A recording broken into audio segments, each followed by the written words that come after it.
Olá, bem-vindo aqui, Giovana Farias, dando continuidade ao prefácio. Vamos lá. Naquelas primeiras semanas, manifestei essa tendência como algo que parecia ocorrer o tempo todo. No meio das meditações para criar a vida que eu queria, com uma coluna completamente curada, de repente ficava consciente de que inconscientemente estava pensando sobre o que os cirurgiões haviam dito algumas semanas antes, que era provável nunca voltar a caminhar. Eu estava no meio da reconstrução interna da minha espinha e, quando me dava conta, estava me afligindo a respeito de vender ou não o consultório de quiropraxia. Enquanto mentalmente ensaiava passo a passo caminhar outra vez, me pegava imaginando como seria viver o resto da vida sentada em uma cadeira de rodas. Acho que já deu para você entender como era a coisa. Então, cada vez que eu perdia a atenção e minha mente vagava por qualquer pensamento estranho, eu recomeçava e refazia todo o esquema de imagens. Era tedioso, frustrante, e, para ser franco, foi uma das coisas mais difíceis que já fiz.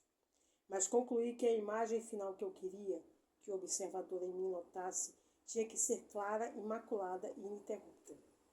Para que essa inteligência realizasse o que eu esperava, o que eu sabia que ele era capaz de fazer, eu tinha de ficar consciente do começo ao fim e não cair na inconsciência. Depois de 6 semanas lutando comigo mesmo e fazendo esforço para ficar presente com essa consciência, eu enfim era capaz de passar por meu processo de reconstrução interior sem ter que parar e recomeçar do início. Lembro-me do dia em que fiz isso pela primeira vez. Foi como acertar uma bola de tênis no lugar exato. Houve algo de Houve algo de acerto naquilo. Deu um clique, eu cliquei e me senti completo, satisfeito e inteiro.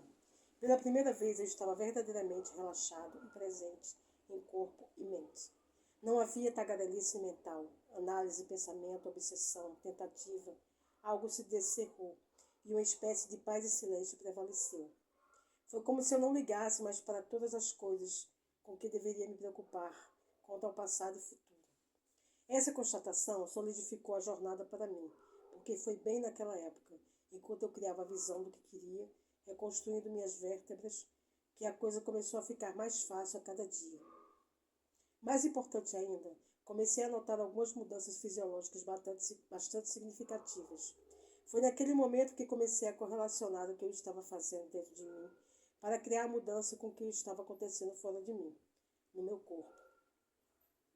No instante que fiz a correlação, prestei mais atenção ao que estava fazendo e fiz com mais convicção, mais e mais vezes.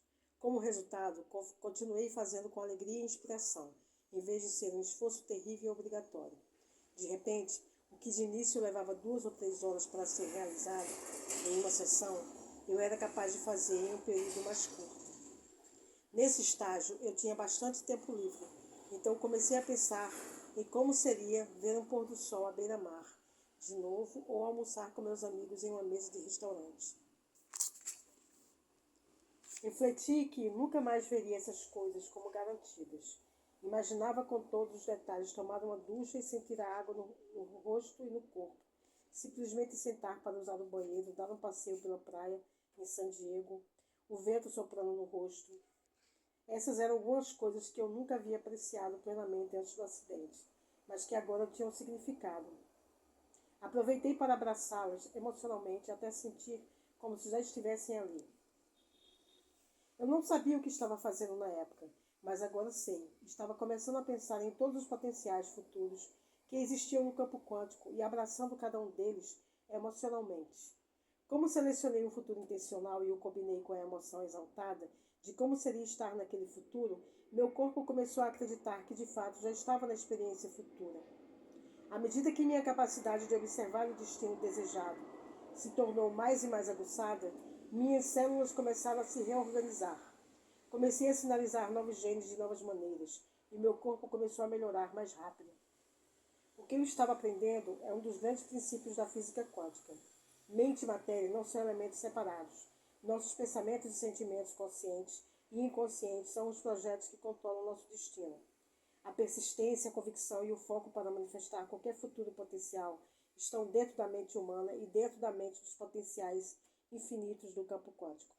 Ambas as mentes devem trabalhar juntas para produzir qualquer realidade futura que já existe como potencial.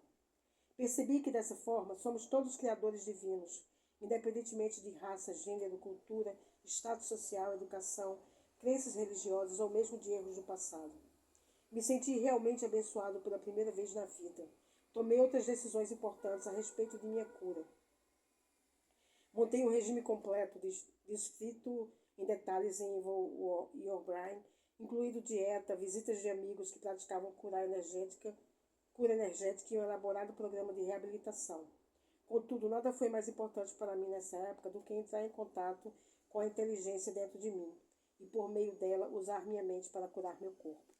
9 semanas e meia após o acidente, levantei-me e caminhei de volta à minha vida, sem órtese ou cirurgia. Havia alcançado recuperação total. Em 10 semanas, recomecei a atender meus pacientes. Em 12 semanas, estava de volta ao treinamento e levantando pesos, enquanto continuava a reabilitação. Hoje, quase 30 anos depois do acidente, posso dizer honestamente que, desde aquela época, quase nunca tive dor nas costas. Começa a pesquisa para valer. Mas a aventura não acaba aí. Como era de se esperar, não pude voltar à minha vida sendo o mesmo de antes. Eu estava mudada em vários aspectos. Eu fora iniciada em uma realidade que nenhum conhecido meu conseguia entender de verdade. Eu não conseguia me relacionar com muitos amigos e com certeza não poderia voltar à mesma vida. As coisas que antes eram muito importantes não me interessavam mais. Comecei a fazer perguntas grandiosas como: quem sou eu? Qual o significado dessa vida? O que estou fazendo aqui? Qual o meu propósito? O que ou quem é Deus?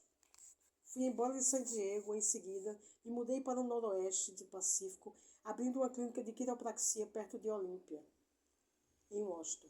Mas no começo eu praticamente me retirei do mundo e me dediquei ao estudo da espiritualidade.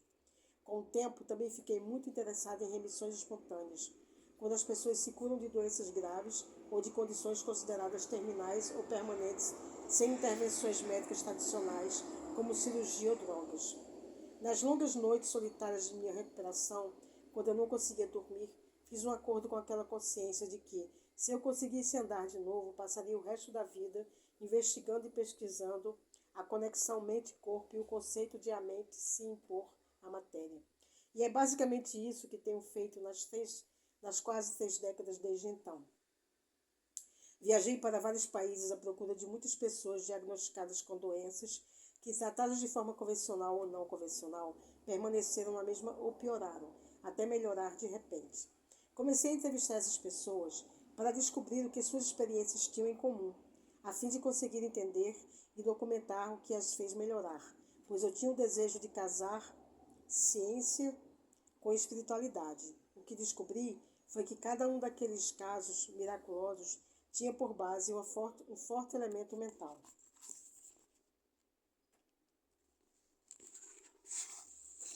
O cientista em mim começou a se empolgar, ficando ainda mais curioso. Voltei a frequentar aulas na universidade e a estudar as pesquisas mais recentes em neurociência. Fiz pós-graduação em imagens cerebrais, neuroplasticidade, epigenética e psiconeuroimunologia. Agora eu sabia o que aquelas pessoas tinham feito para melhorar e sabia tudo sobre a ciência de modificar a mente, ou pelo menos pensava que sabia. Imaginei que teria condições de reproduzir aquilo, tanto em doentes quanto em pessoas que estivessem bem e quisessem fazer mudanças para favorecer não só a saúde, mas também os relacionamentos, a carreira, a família e a vida em geral. Fui convidado para ser um dos 14 cientistas e pesquisadores apresentados no documentário Quem Somos Nós, de 2004, que virou sensação da noite para o dia. Quem somos nós? Convidou as pessoas a questionar a natureza da realidade e testar na própria vida se sua observação importava, ou, para ser mais exato, se sua observação se tornava matéria. Pessoas de todo o mundo falavam do filme e dos conceitos defendidos. Na sequência, meu primeiro livro, Evolve Your Brain, The Essence Change Your Mind, foi publicado em 2007. Depois de Evolve Your Brain circular por um tempo, começaram a me perguntar: como você faz isso? Como você muda e como você cria a vida que quer? Essa logo se tornou a pergunta mais comum que me faziam. Montei uma equipe e comecei a ministrar workshops nos Estados Unidos e em outros países sobre como o cérebro está conectado e como você pode reprogramar seu pensamento usando princípios neurofisiológicos.